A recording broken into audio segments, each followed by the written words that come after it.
I think the first part of the meaning of Easter has to do with the identity of who Jesus was. A friend of mine likes to say, people who raise from the dead have credibility. If that really happened, if Jesus lives this very outstanding life, but then also is claiming big things about himself, that he actually isn't just a man, that he is one with the Father, this is God, those are claims that demand some sort of substantiation. And I think that's what the resurrection is. If that really happened, that would mean we could have clarity about what God is like, that he did come into the world in the person of his Son. And I think that is at the very least a huge part of what Easter was all about. But I think beyond just clarity about who God is, I think the resurrection gives us clarity about our relationship to that God. Paul in the book of Romans talks about how Jesus on the cross bears our trespasses, but then he also writes that he was raised for our justification.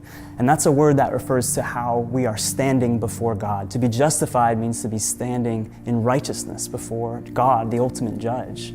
And what's interesting about that is it's not just Jesus' death that sets the Christian right with God. It's the death with the resurrection of Jesus. That is God's stamp of approval on the death of Christ that says that payment for our sins has been accepted. So I think that Easter brings confidence to the Christian that we can know our standing with God because Jesus was raised and now stands before God the Father, interceding on our behalf. And the last thing I'd say is I think the resurrection and Easter has something to say about hope as well. Often when people use that word hope today, it's more like wishful thinking. I hope it doesn't rain, or I hope I do well on this exam.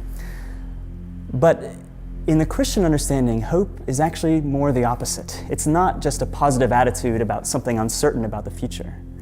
Hope in the Christian understanding is a certainty that we can have based on a real event that happened in the past. What the resurrection means is that all of the pain that I experience in this life, that I see in the world around me, as awful and deep and dark as it can be, doesn't get the last word. Jesus is spoken of as being a first fruit, like the start of a harvest that is to come. And his resurrection is the reminder for us that no matter what darkness we're facing in our lives, that darkness does not have the last word. There is hope. One day God will come to set all things right. And that's not just a fanciful idea. The resurrection, if it really happens, means that's a hope you can really have.